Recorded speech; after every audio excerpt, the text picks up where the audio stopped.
లలిత jewellers వారి double ధమాకా offer. అన్ని బంగారు నగలపై తరుగులో 1% తగ్గింపు. పాత బంగారు నగల ఎక్స్చేంజ్ పై గ్రాముకు 150 రూపాయలు అదనంగా పొందండి.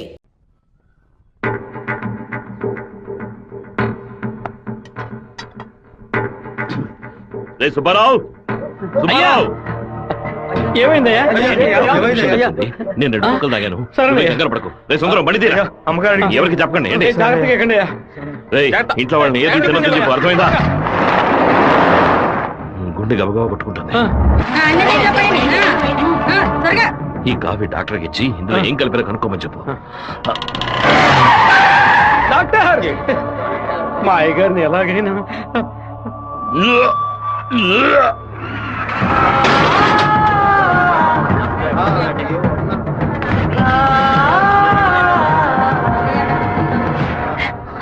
అయ్యో శివ, ఏంట్రా ఇదంతా? అయ్యో భయపడకు శివ, నాకేం కాదులే. మన ఇంట్లో జరిగిన విషయం బయట ఎవరికి తెలియకూడదు. కొత్తగా ఎవరో ఇంట్లోకి వచ్చింది? కొత్తగా ఎవరు రాలేదన్నా? అయ్యా, పొద్దున బట్టలు తీసుకెళ్ళడానికి చాకల మా అదేగాడు వచ్చాడు, తర్వాత చేపలు వచ్చాడు. చేపలు కడగడానికి ఇంట్లోకి వచ్చారు. నాకే పాపం తెలియదయ్యా. ఎవరింటికి వెళ్ళినా కుక్కడ నీళ్లు కూడా మింగే ముందు ఆలోచించే గుట్టక వేస్తారే, ఇప్పుడెలా? మన ఇంట్లో నీళ్ళని తాగడానికి ఆలోచిస్తే అది తప్పు కదా గంగా. శివ, కొంచెం లోపలికి వస్తావా? మాట్లాడాలి. పొద్దున అందరి గురించి నీతో చెప్పాను. రాధికమ్మ కూడా వచ్చి వెళ్ళింది. ఆ విషయం మాత్రం నీతో చెప్పలేదు. అయ్యగారి కాఫీ కలిపేటప్పుడు తను కూడా వంటింట్లో ఉంది బాబు. ఏమంటున్నావు? అత్త ఎక్కడికి వెళ్ళారు? అత్తయ్య పెరట్లో పశువులకి కుడితి కలుపుతోంది. అవును, ఎన్నేళ్లుగా మీరు ఇంట్లో పని మంచిగా పనిచేస్తున్నారు? నేను ఇంట్లో పనిచేస్తున్నానన్న విషయం నువ్వు చెప్తేనే తల్లి నాకు గుర్తుకొచ్చింది. ఓ సరే, నేను అత్తయ్యతో మాట్లాడొస్తాను. పెరట్లోకి వెళ్తానని చెప్పిన అమ్మాయి అక్కడికి వెళ్ళలేదు, వాకిట్లోకి రాలేదు, తర్వాత కనిపించలేదు. ఎవరి గురించి ఏం మాట్లాడుతున్నావు? ఆ అమ్మాయి వదిలిన చెప్పులు కూడా వాకిట్లోనే ఉన్నాయి. కావాలంటే వెళ్ళి చూడు బాబు.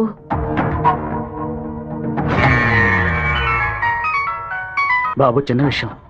అయ్యగారు ట్రైన్లో వెళ్ళే విషయాన్ని ఒక అమ్మాయి ఫోన్ చేసి చెప్పిందని ఇక్కడ ఉన్నవాళ్ళు అనుకుంటున్నారు.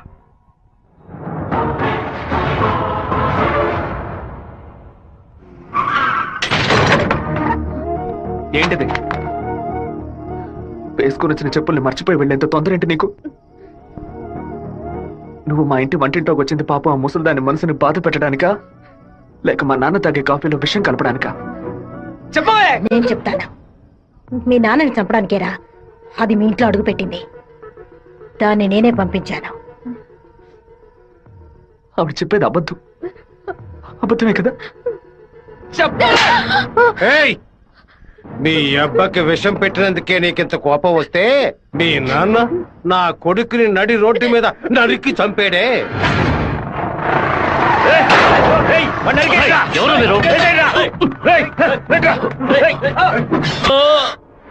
వాణ్ణి చంపి పారేయాలని ఆ రోజే నేను పగబట్టాను.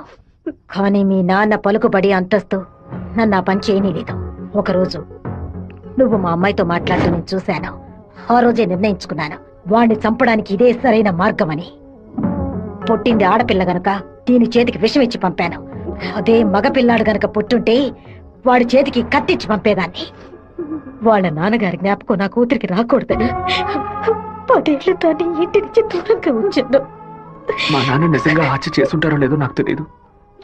నీ పగ తీర్చుకోవడానికి నువ్వు ఇంకేం చెప్పానో మా ఇంట్లోకి వచ్చి ఉండొచ్చు. నా ప్రేమ తప్ప నీకు ఇంకేం దొరకలేదా? పత్తికుండగానే పాతి పెట్టేశావు కదా.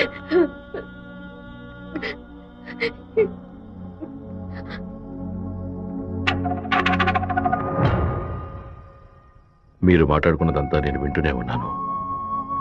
నీ భర్త చావుకి నేను కారణం కాదమ్మా. నీ భర్త ఆశపడే ఎలక్షన్లో నించోలేదమ్మా. మన జాతి ఓట్లని విడదీయాలని రూలింగ్ పార్టీ వాళ్ళ దగ్గర 10 లక్షల రూపాయలు లంచగా తీసుకున్నావే, నీకు సిగ్గులేదు? నేను డబ్బు తీసుకున్నట్టు మిగతా ఇంకా నిజాన్ని కప్పిపుచ్చాలని చూడకు. మర్యాదగా నామినేషన్ వాపస్ తీసుకో, లేదా నీ మొండెమే మిగులుతుంది. నువ్వు మాణిక్యాన్ని లేపే. ఏమన్నా ఉన్నా అప్పుడే ఆ నింద వీరభద్రం మీద పడుతుంది. ఓట్లు రూటు మారుతాయి. నేను ఈ హత్యని చెయ్యలేదని ఈ ఊరే నమ్ముతోంది. నువ్వు మాత్రం ఎందుకు నమ్మట్లేదు? నా కొడుకు నీ కూతుర్ని ప్రేమిస్తున్నానని తెలియగానే వెంటనే వచ్చి నీతో చెప్పాలనుకున్నాను. కానీ నీకు తెలిసే తన మా ఇంటికి వచ్చిందని చెప్పింది. అందుకనే నిజమంతా నీకు తెలుసు అనుకున్నానమ్మా. ఎవరో చెప్పిన మాట నమ్మి పాపం తన మనసులో ద్వేషాన్ని నాటి ఇప్పుడు ఇలా తలదించుకునేలా చేశావే. పెళ్లి చేసుకుని చల్లగా ఉండాల్సిన పిల్ల తన జీవితాన్ని నాశనం చేశావే.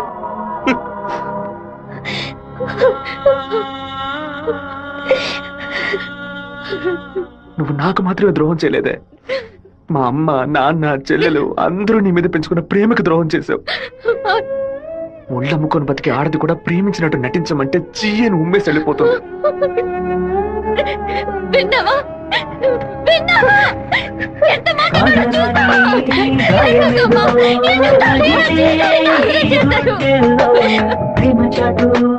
జీవితన ఎగిసే ఆవేదనలు ప్రేమించిన నా గుండెలకి ఇదివో బహుమానం. నన్ను కన్న పాపానికి వీరికి దండనరా. టెలిఫోన్ బూత్ లో ఎంక్వైరీ చేసా ఉన్నా. పక్కనే లేడీస్ కాలేజ్ ఉండడం వల్ల ఏమై చేసిందో తెలియదు అన్న. ఒక ఆడపిల్ల వల్ల వాడు తప్పించుకున్నాడు. అసెంబ్లీలో అపోజిషన్ వాడు కావాలనే ఈ విషయం అడుగు మరి కలుగుతున్నాడు. ఇంతకు మించి మనం ఓర్పుగా ఉంటే వాడు ఖచ్చితంగా గెలిచేస్తాడు. బెజవారి నుంచి 50 మందిని రప్పించండి. ఎవరు ఎదురు చూడే సమయంలో వాడి ఇంట్లోకి దూరి వీరభద్రాన్ని ఆడి కొడుకని లేపేయమనండి. ఊరోళ్ళు ఎవరైనా అడ్డొస్తే పెద్ద చిన్నాడు చూడకుండా అడ్డగా నడపని చెప్పు. అన్నా ఇలా ఓపెన్ గా అన్ని చేస్తే మీ మీద అందరూ డౌట్ పడతారన్నా. మన వాళ్ళని పక్క నుండి ఉసిగొల్పమనం. రాత్రి సరిగా 10:30కి ఈబీ వాళ్ళతో చెప్పి పులివెందుల్లో కరెంట్ కట్ చేయమనం. ఆ టైంలో ఎవరు ఫోన్ చేసినా చుట్టుపక్కల ఏ పోలీస్ స్టేషన్ లో ఫోన్ తీయకూడదు. ఆ కొత్త డ్రైవర్కి చెమట్లు పట్టాయంట్రా. వీరభద్ర మీద ప్రేమతోనా? వాడు ఏ ఊరోడో ఎవడు ఇక్కడ పంపించాడో పంపిన వారికి వీరభద్రుడికి సంబంధం ఏంటో ఎంక్వైరీ చేయి.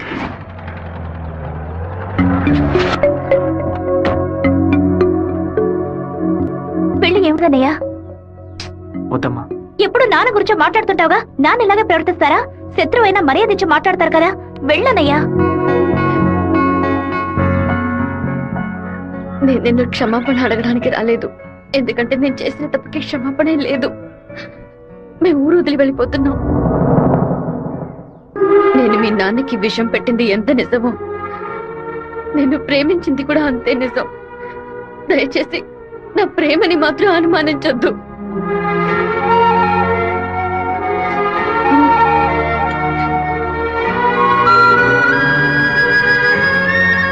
బావా నీతో మాట్లాడాలరా. ఏదో అమ్మ మాట విని తెలియక తప్పు చేసిందిరా, క్షమించేవాడేరా మనిషి. నువ్వేంట్రా? మా ఇల్లు నాకు గుడి లాంటిదిరా. మా అమ్మ నాన్న దేవుళ్ళురా. ఆయన్ని చంపనుండి ప్రయత్నించిన అమ్మాయిని ఎలా క్షమించమంటావు? నాకు అర్థమైందిరా. నీ దగ్గరికి మొదటిసారి అమ్మాయి వచ్చినప్పుడు నిన్ను ప్రేమిస్తున్నాననే అమ్మాయి చెప్పింది, పెళ్లి చేసుకుంటాననే కదా చెప్పింది. హత్య చేయడానికి వచ్చిన వాళ్ళు అలా అంటారా? నీ మనసులో అమ్మాయి లేదని నాకు ప్రమాణం చేసి చెప్పు. ఉందిరా, తను నా మనసులోనే ఉంది. కానీ ఇప్పుడు వచ్చి వెళ్ళింది నేను ప్రేమించిన రాధిక కాదు. బాబు శివ, నేను చెప్తే నువ్వు వింటావా? వెళ్ళి అమ్మాయిని తీసుకురా. నా తల నరుకుతానన్న వాడి తలని నరికి తీరుతానన్న పట్టుదలతో ఉన్నావు కదా. వాళ్ళ నాన్న చంపిన వాడి మీద అమ్మాయి కోపం ఉండదా? ఈ సీమలో పుట్టినటువంటి ప్రతి అమ్మాయికి ఆ పౌరుషం రోషం ఉండడం సహజమే. మిత్రుడితో స్నేహం చేయాలి, వీరుడితో తలపడాలి, శత్రువుతో పోరాడాలి, కానీ ద్రోహికి మాత్రం ద్రోహం చేయకూడదు. ఆ రోజు కోడిని కోయిపోతున్నామని తెలిసి తట్టుకోలేక తలడిల్లిపోయిందే, అదే తన నిజమైన గుణం. నాకు కూడా ముందా పిల్ల మీద కోపం వచ్చింది, కానీ ఓ కుటుంబం పుట్టిన గడ్డ వదిలి వెళ్తోందంటే అది సగం ప్రాణంతోనే వెళ్తుంది. మిగిలిన ప్రాణం మనం తీసామనే పాపం వద్దు నాన్న. వెళ్ళి అమ్మాయిని తీసుకురారా. నా ప్రేమే దొరికిందా నీకు? ప్రేమించినట్టు నటించమంటే చీయను మొహం మీద ఉమ్మేస్తుంది.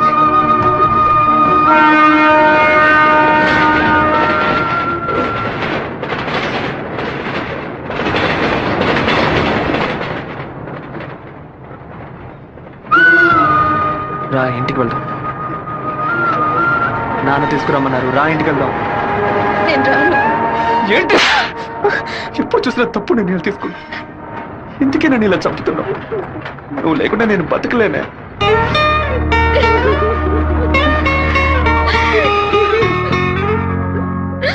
నీకు ముఖ్యమైన విషయం చెప్పాలని ఒంటరిగా రానా? ఎక్కడికి ఒంటరిగా వెళ్తున్నారు?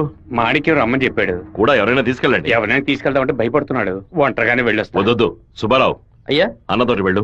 సరేనే 2 కత్తులు తీసుకెళ్ళు నువ్వు లోపలే దాక్కుని చూడు. బెజవాడ పెద్ద దగ్గర ఎంక్వైరీ చేశాను. ఆ డ్రైవర్ ని పంపించింది మురళీ ట్రావెల్స్ గోవిందరాజు. వాడికి వీరభద్రానికి పెద్ద లింక్ ఉందన్నా. వెళ్ళే సాకుతో మన ప్లాన్ లీక్ చేస్తాడా ఏమో వెళ్ళి వేస్తాడ్రా అన్నా.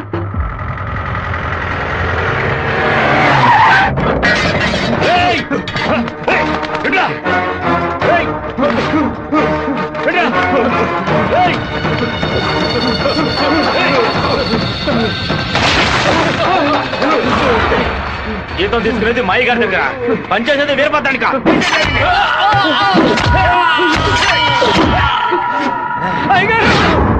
మన సత్యమూర్తి అన్నని దగ్గర మనుషులు చంపేశారయ్యా.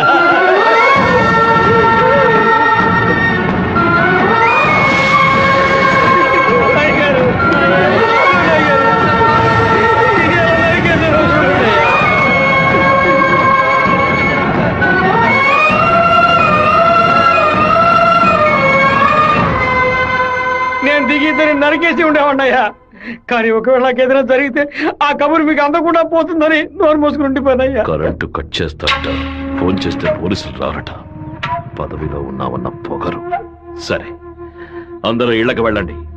మీ పెళ్ళాం పిల్లల్ని జాగ్రత్తగా చూసుకుని ఇంట్లోనే ఉండండి. మమ్మల్ని అందరినీ ఇంటికి వెళ్ళి జాగ్రత్తగా ఉండమని చెప్పి మీరు ఒక్కరే వాడితో పోరాడతారా? మిమ్మల్ని ఇక్కడ ఒంటరిగా వదిలేసి మేము మా పిల్లలను వాటేసుకుని పడుకుంటాం అనుకున్నారా? ఇన్నేళ్ళు మా అందరి కోసం మీరు ఎంత కష్టపడారో తెలుసాయి గారు. ఈ రోజు మీకు సమస్య వస్తే మేము ఎలా ఊరుకుంటాం అనుకున్నారు? మేమేం చేతగాని వాళ్ళం కాదు. ఒకడు మీ ఇంట్లోకి దూరి మీ మీద చెయ్యేశాడంటే అదంతా మేము సత్యాగా జరుగుతుందయ్యా. శివ, సత్యమూర్తి అన్నింటికి పోలీసులు ఎంక్వైరీకి వచ్చారంట. ఎంతమంది వచ్చినా సరే ఒక్కళ్ళు కూడా వదిలిపెట్టాం. నరికి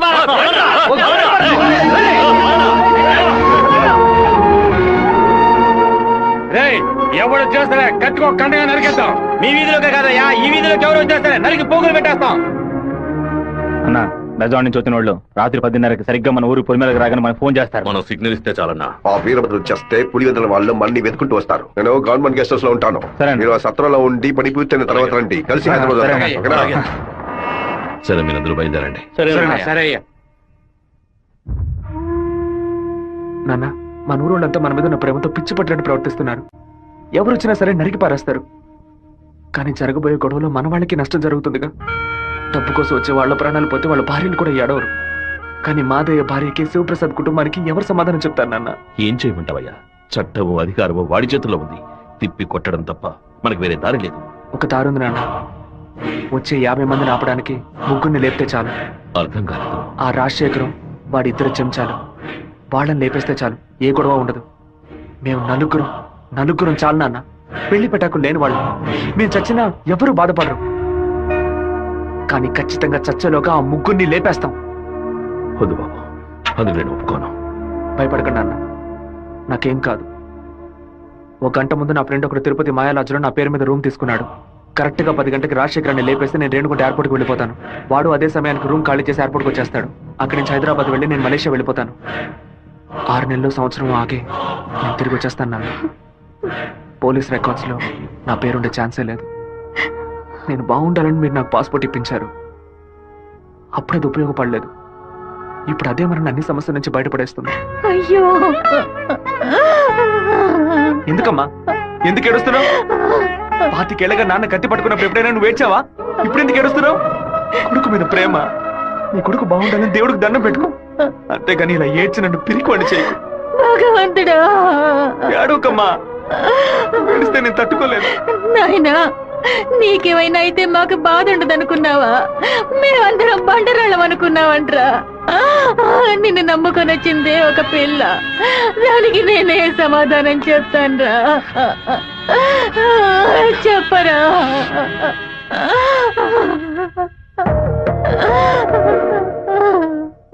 చెప్పు, నేను ఇప్పుడు ఏం చేయను?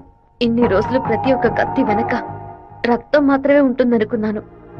కానీ ఇంత పెద్ద పోరాటమే ఉంటుందని ఇప్పుడే నాకు అర్థమైంది. నేను వెయిట్ చేస్తుంటాను, తిరిగి వచ్చేంత వరకు వెయిట్ చేస్తుంటాను. మీరే చెప్పారు కదా నాన్న, కోపిష్టి కత్తి పడితేనే తప్పు, కాపలావిడ పడితే తప్పు లేదని. నేను కోపంతో వెళ్ళట్లేదు నాన్న, మనల్ని కాపాడుకోవడానికి వెళ్తున్నాను.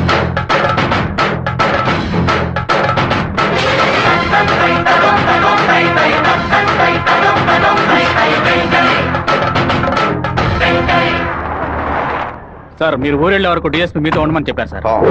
ఊళ్ళో కరెంట్ కట్ అవగానే అన్ని ఫైర్ స్టేషన్లకు ఫోన్ చేసి ఊరు తగలబడిపోతుందని చెప్పండి. సరే. ఫైర్ ఇంజిన్లు వచ్చేలాగా ఊళ్ళో ఉన్న గట్టి వాళ్ళన్నింటినీ తగలబెట్టేయండి. పోలీసులే మనం పిలిస్తే రారు. ఫైర్ మ్యాన్ ఎవరు పిలిచినా వస్తాడు. ఆడవాళ్ళని పిల్లల్ని పాకల్లో ఉండొద్దు, జాగ్రత్తగా ఉండమని చెప్పండి. సరే వస్తాం. నేను బ్రహ్మచారినే.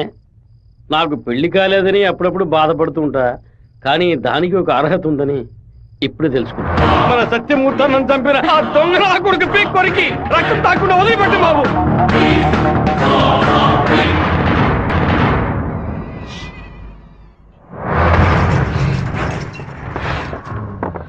శివ, ఇంట్లో ఎవరు లేరు, అందరూ కళ్యాణ మండపంలో ఉన్నారు.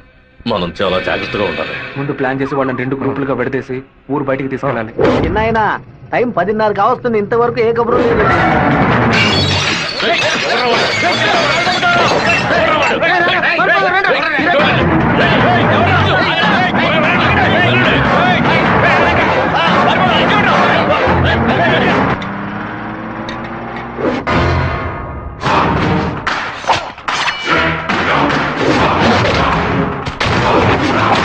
మేమంతా ఇక్కడ సిద్ధంగానే ఉన్నాం.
ఫోన్ చేయట్లేదన్నా. ఊళ్ళోకి వెళ్ళి చూద్దాం పదండి. వాళ్ళు పక్కనే ఉన్న రైలు పొదలో ఉన్నారు.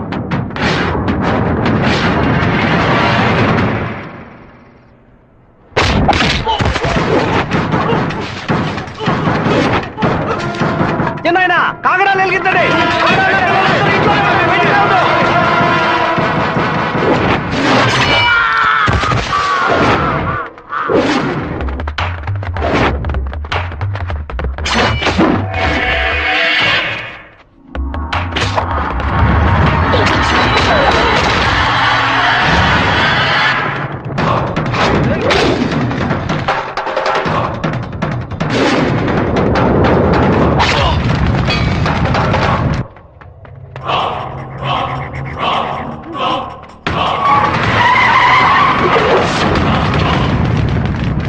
అన్నా ఏంటన్నది? మన రమ్మని బాలే పని పూర్తి చేసినట్టున్నారు.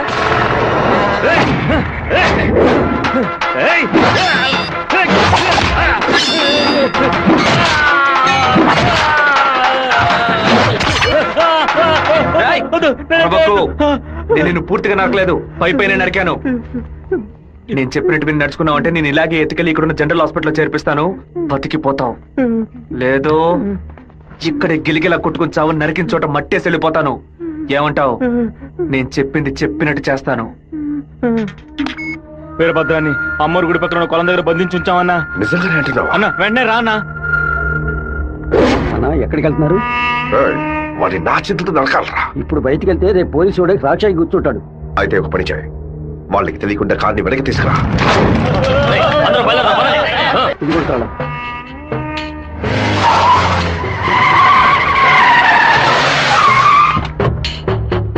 వెంకటేశ్వరరావు, వెంకటేశ్వరరావు,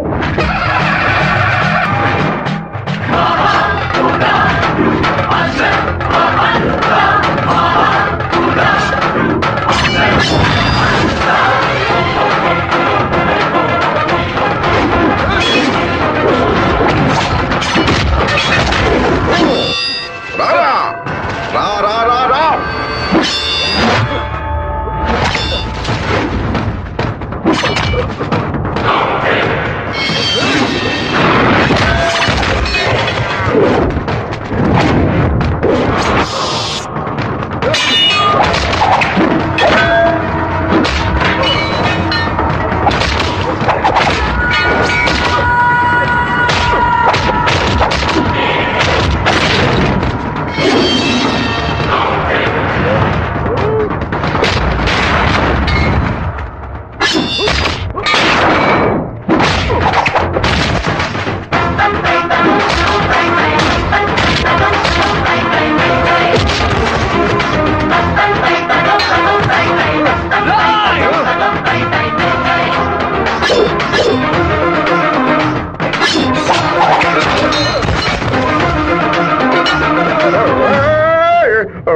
నాన్న తల నరికేస్తావా? నా కుటుంబాన్ని లేపేస్తావా? పదవిని ఉపయోగించుకునే డబ్బు కోసం నువ్వేమైనా చేస్తావు. నిన్ను ఎదిరించిన వాడు శత్రువు. రేయ్! చెడ్డ వాళ్ళంతా కలిసి మంచి వాళ్ళని అంతం చేయగలిగితే ఇక దేవుడు ఎందుకురా? గుళ్ళెందుకు? నాకు నా కుటుంబం ముఖ్యం, నా ఊరు ముఖ్యం. మా నాన్న